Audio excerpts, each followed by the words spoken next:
surrounding the Tank versus Ryan Garcia fight. Now, it appears that Ryan Garcia was left to basically handle the post fight press conference by himself. Golden Boy wasn't with him. Um, Golden Boy wasn't with him. His trainer wasn't with him. If they did that, that's messed up. But, I'm making some phone calls. I'll see if that's what really happened. But I'll check it out. Maybe it's a logical explanation on why that happened. But let's talk about the round two knockdown that Tank didn't get credit for. Uh, all three of the judges did not apparently give Tank credit for the knockdown, make it a 10-8 round. Tim Cheatham had it. The second round had it 10-9. Dave Moretti had it 10-10, which means he scored that second round even, and Steve Weisfield had it 10-9 in favor of Tank. So they pretty much disregarded the knockdown. Now, in most cases, if a person is dropped, it's usually a 10-8 round. But the judges can still score 10-9 if it's like back and forth action, which I didn't think it was enough back and forth action to warrant Ryan Garcia getting the benefit of the doubt, even getting an even round, let alone a 10-9 round. I think Tank should have easily got a 10-8 round, which who knows, had this fight went the distance and had it been a competitive fight, you possibly could have saw a controversial draw, or who knows, maybe a split decision win in favor of Ryan Garcia, which would have opened up Pandora's box. Now, to be truthful, like I said, in all likelihood, in most cases, and the way Ryan Garcia got dropped, yeah, you should have made it I'm talking about he got put flat on his ass, which should have warranted being a 10-8 round in favor of Tank Davis. Now, going into the seventh round, I talked to a lot of people. Most people had it either 6-1 in favor of Tank, 5-2 in favor of Tank. Some even had it a wipeout. Me myself, I think I think I had it 6-1 in favor of Tank. But I knew Tank was going to get the stoppage. But as far as the referees go, that's very interesting that they didn't score a 10-8 round in favor of Tank. You would like to ask why. And Dave Moretti having an even round at 10-10, that's where the controversy comes in. So basically, even though Ryan Garcia got dropped, you still had a 10-10. Nah, that doesn't make any kind of sense. So at the end of the day, this is one of the things that raises question marks surrounding boxing. Now, I'm being fair. They technically don't have to score it 10-8 in favor of Tank, but they should have. I could see if, Ryan Garcia landed some nice shots, but, Tank, started clinching to get his scruples back after he got buzzed. But then in exchange, Tank landed that shot and he put Ryan Garcia on his back. So I found that strange that they didn't score that.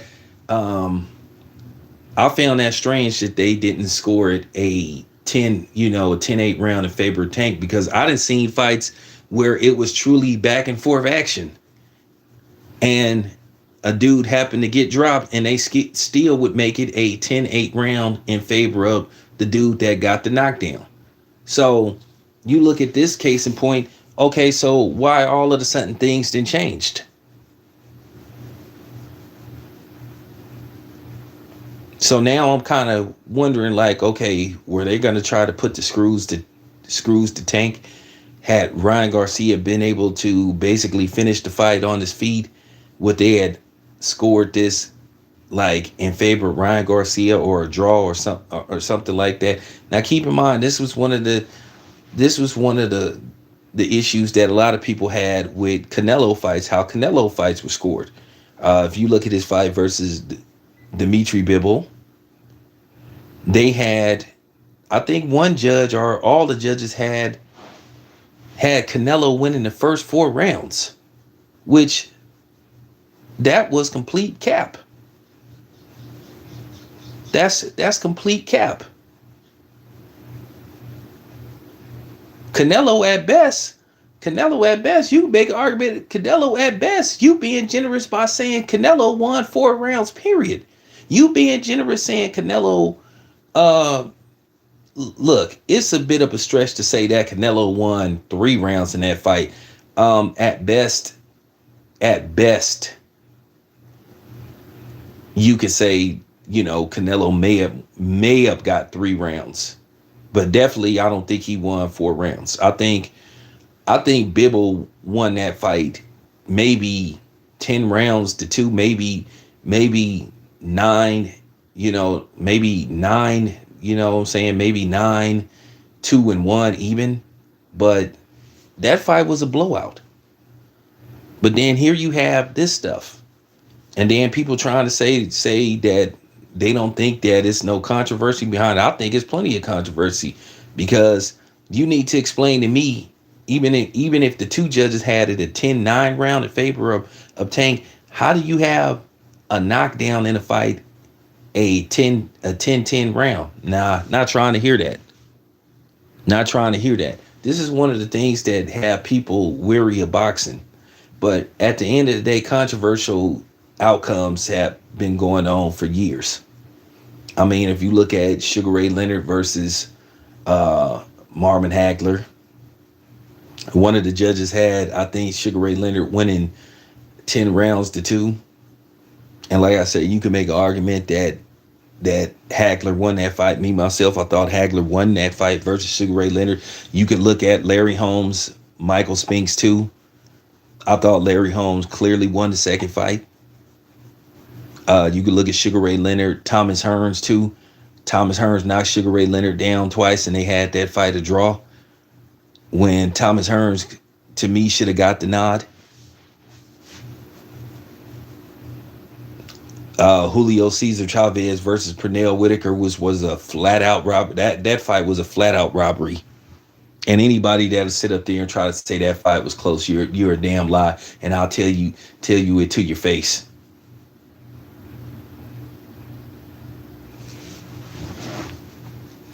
So, you know,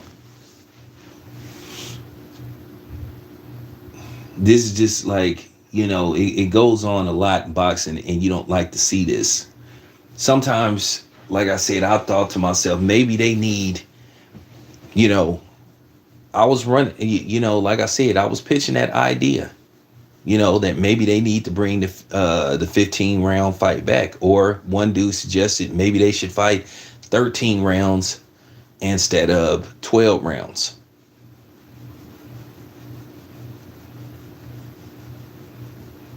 To where in all likelihood you could keep the fight from being a draw.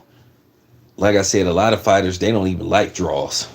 Some of them say they'd rather have a L than a draw. Well, that depends on who they are. So, I'm just looking at the scorecards, and I'm just thinking to myself,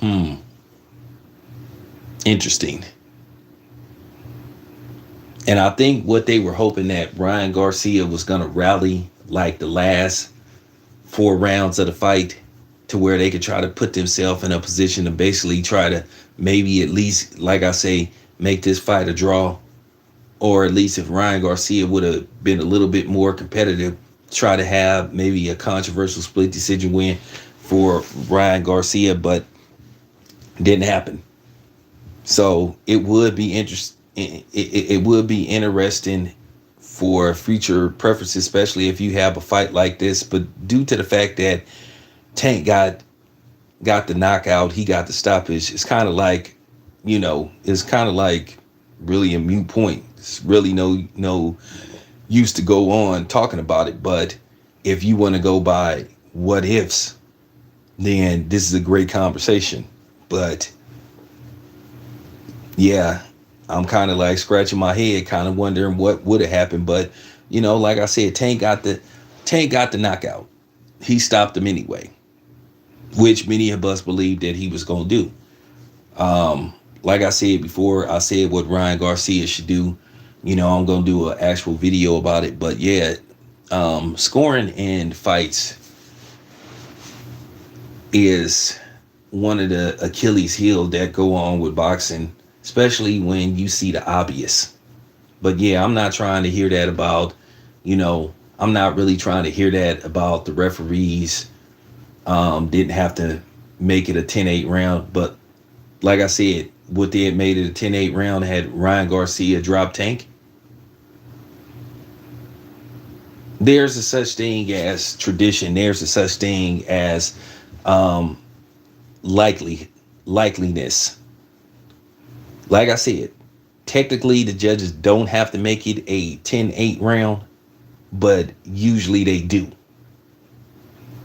Usually they do. And I thought, based off what happened, it should have been a 10-8 round in favor of Tank. So, that's all I have to say. I wanted to get that out there. Talk about it later on. Anyway, it's your boy Town Biz. I'm out.